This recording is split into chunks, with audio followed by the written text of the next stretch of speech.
La Russie, masse continentale qui s'étend sur une vaste étendue d'Europe de l'Est et d'Asie du Nord, est riche d'histoire et d'anciens mystères.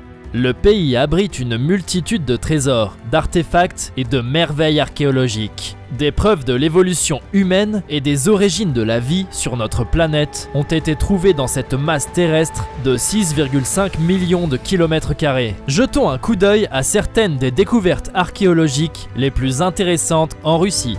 Des crânes étranges ressemblant à des aliens ont été trouvés dans une grotte par une équipe d'explorateurs. Les crânes allongés ressemblaient à des crânes humains, mais les orbites étaient particulièrement grandes. Ils diffèrent des crânes humains parce qu'il n'y avait pas de mâchoire et il n'y avait pas de voûte crânienne. Le chef de l'expédition, Vladimir Melikov, croyait que ces crânes de forme étrange étaient ceux de créatures extraterrestres. Les crânes avaient 2 marques au-dessus des yeux, ce qui suggérait la présence de cornes, ce qui a conduit certains observateurs à les décrire comme ayant une apparence démoniaque. Les tests initiaux sur les crânes ont révélé qu'ils appartenaient effectivement à une espèce bipède, mais l'espèce est actuellement inconnue de la science. Melikov, un zoologiste expérimenté, croyait que les restes appartenaient à une espèce étrangère. Il est bien connu que les nazis avaient un intérêt particulier dans la région du Caucase, où les crânes ont été trouvés, parce qu'il avait des niveaux élevés de radioactivité naturelle. Près de l'endroit où les crânes ont été trouvés, une mallette a également été découverte et était couverte d'insignes nazis. À l'intérieur, il y avait une carte très précise de la région. Melikov croit qu'il y a un lien fort entre la mallette et les crânes. Selon lui, des officiers nazis fouillaient la région afin de localiser les restes de la technologie extraterrestre ancienne. Les nazis auraient étudié les ovnis et tenté d'entrer en contact avec des extraterrestres pour obtenir une technologie avancée. Cependant, de nombreux scientifiques ne croient pas qu'il existe un lien entre les deux découvertes. Une théorie est que c'était une pratique culturelle courante de déformer délibérément des crânes à des fins esthétiques, en utilisant des bandages et des enveloppements. Un paléontologue russe a suggéré que les crânes pourraient simplement être des restes de moutons, ayant été déformés pendant de nombreuses années. Archaïm, un site mystérieux, est parfois appelé le Stonehenge russe. Mais il est en fait beaucoup plus vieux que Stonehenge. Une expédition archéologique en 1987 a découvert une ancienne colonie fortifiée dans l'Oural, qui remonte à des milliers d'années avant Jésus-Christ. La forteresse s'appelle Archaïm. Archa veut dire ciel et Im veut dire terre. Le site de peuplement semble avoir eu plusieurs buts. Il a servi de forteresse, d'habitation, de temple et de centre social. Archaïm était un village bien conçu, avec un système complexe de vie. Une zone de 61 000 m² était entourée d'un grand mur de défense circulaire et d'un fossé. À l'intérieur, il y avait 2 murs circulaires, avec des habitations rectangulaires entre eux et 3 rues radiales. Des gouttières traversaient les rues pour s'approvisionner en eau et pour les eaux usées. Une 60aine de logements étaient situés face à la rue principale du village. Chaque maison avait un foyer, un puits, une cave et un four pour allumer la poterie et sentait le bronze. Poterie, objets métalliques, ustensiles, tombes et restes rituels ont été retrouvés. Elle a été habitée pendant environ 200 ans avant d'être désertée. La conception d'Archaïm était sophistiquée et les astronomes l'ont comparée à Stonehenge pour ses similitudes en latitude, taille et son alignement avec des phénomènes astronomiques tels que les couchers de soleil, levées de soleil, équinoxes et solstices. 4 portes ont été positionnées aux points cardinaux, en alignement avec le lever et le coucher du soleil et de la lune, plus précis que Stonehenge. Qui a construit Archaïm et qui étaient ses habitants? Les chercheurs ont tenté de répondre à ces questions depuis sa découverte, sans réponse définitive. On croit qu'il était habité par une ancienne race indo-européenne, telle que la race aryenne. Pourquoi ont-ils déserté Archaïm? Cela reste un mystère. Il y a des preuves qu'un incendie a endommagé la ville, mais on ne sait pas si l'incendie a causé une évacuation. Des travaux actifs se poursuivent sur le site d'Archaïm, avec l'espoir que l'ancienne ville finira par révéler ses secrets.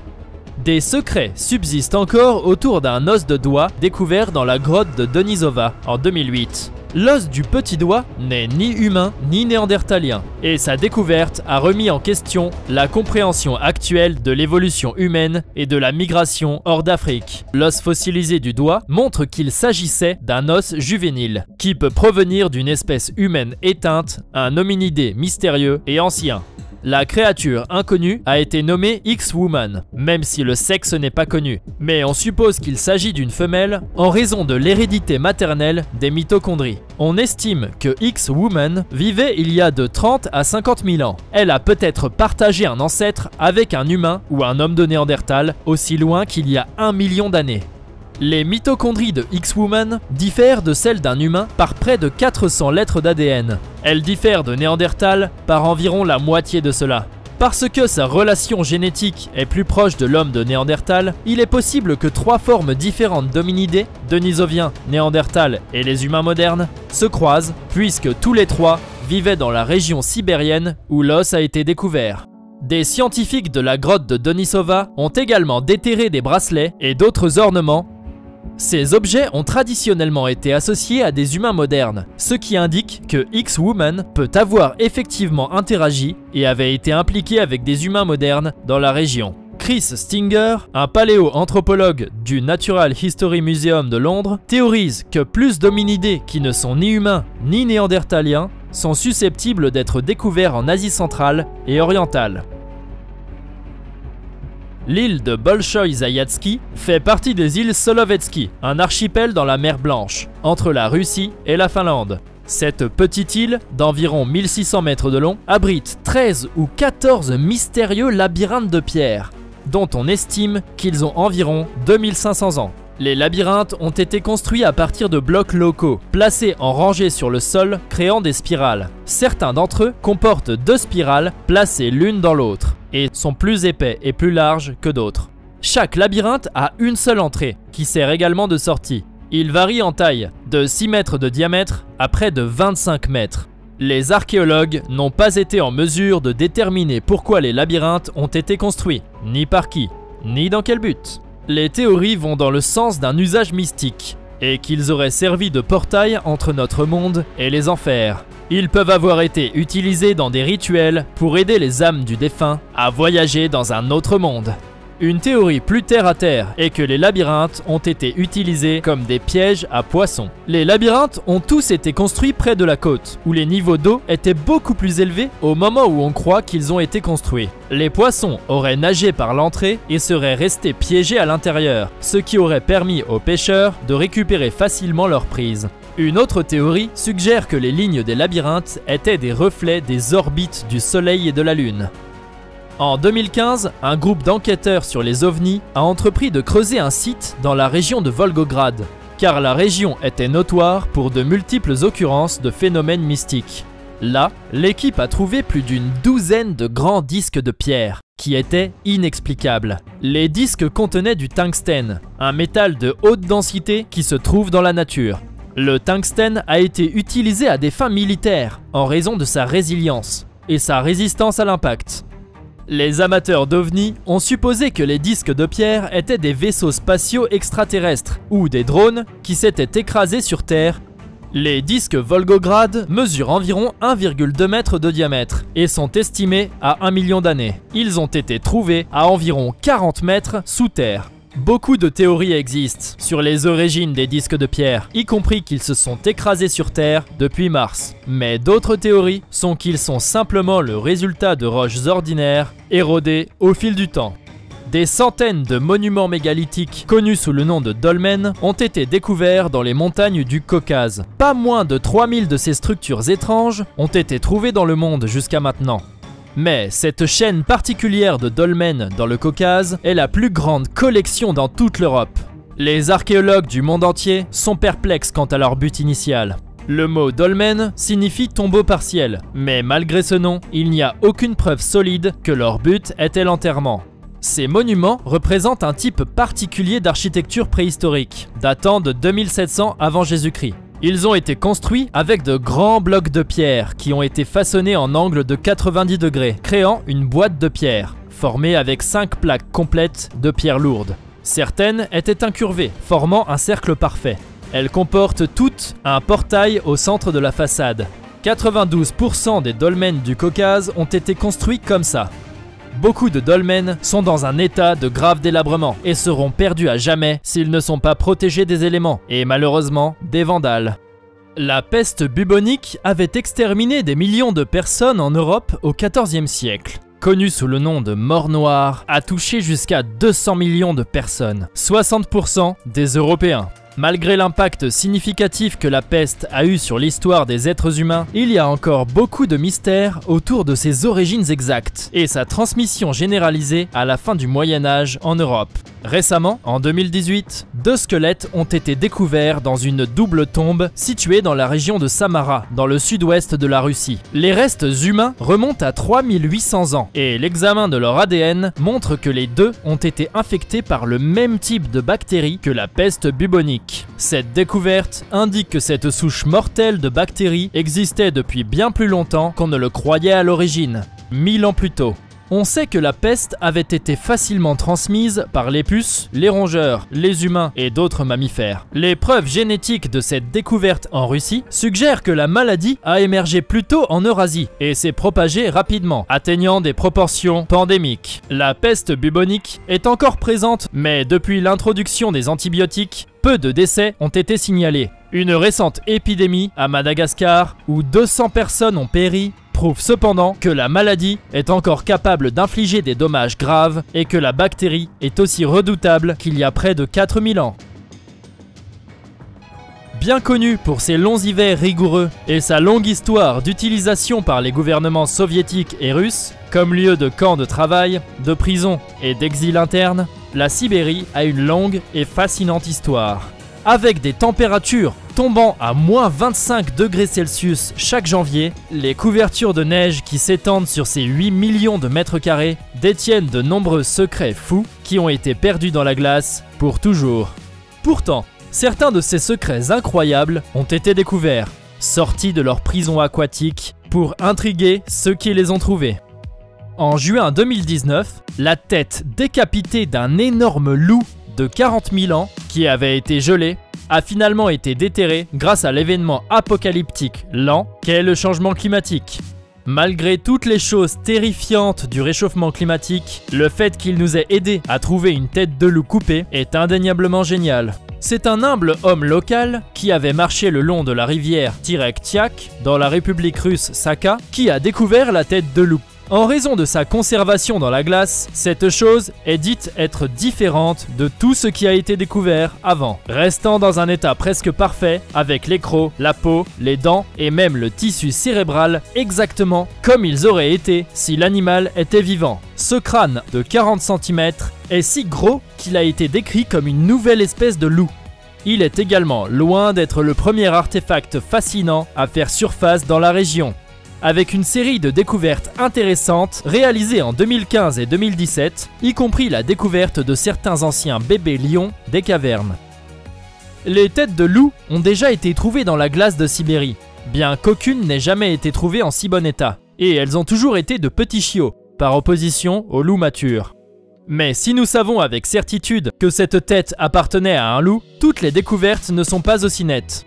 Par exemple, en 2016, des mineurs de diamants ont trouvé les restes momifiés d'une créature, dont l'identité continue de dérouter les experts des années plus tard. Découvert dans les sables d'Oudachny, 1850 km de la capitale régionale Yakoutsk, le consensus entre les mineurs eux-mêmes est que le fossile est probablement une espèce de dinosaure jusqu'alors inconnue, bien que les scientifiques restent peu convaincus par cette théorie.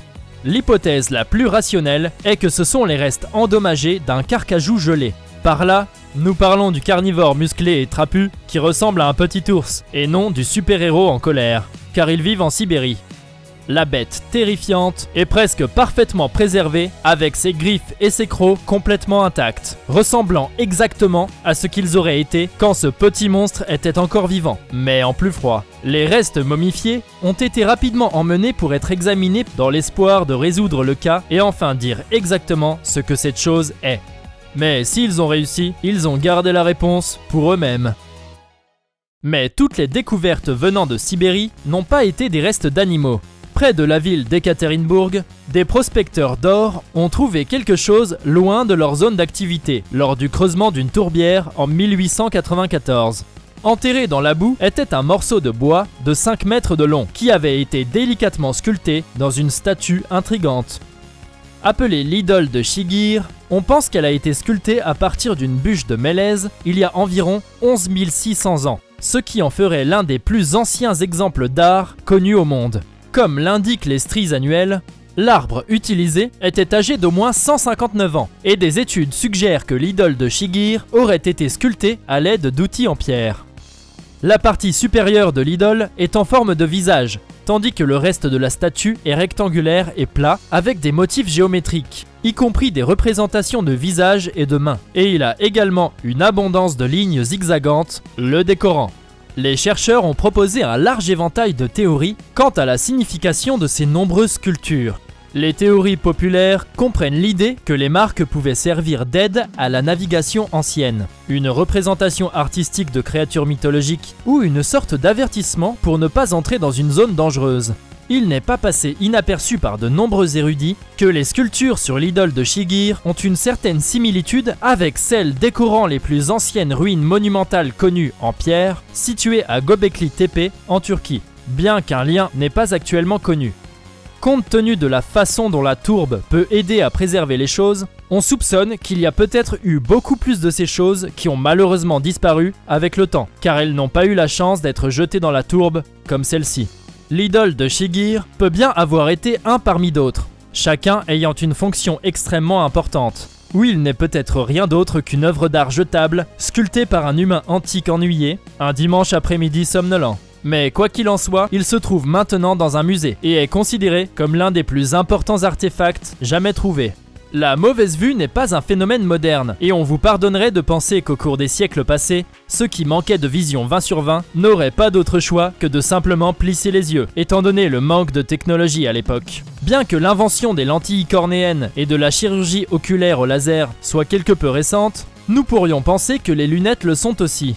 Une sépulture unique, mise au jour en 2018, a intrigué les scientifiques en révélant que de très vieilles lunettes ont peut-être existé depuis bien plus longtemps que ce que nous pensions possible. Quand ce squelette ancien a été déterré, son équipement a vraiment dérouté ceux qui l'ont trouvé, bien que les lunettes en question n'aient pas été trouvées immédiatement. C'est le reste du costume qui a initialement attiré l'attention, les os étant habillés d'une tenue vraiment unique, composée de plus de 50 becs d'oiseaux. L'homme aurait été un chaman de la culture Odinov, qui a dominé la région dans l'ouest de la Sibérie tout au long des 18 à 16e siècles avant Jésus-Christ.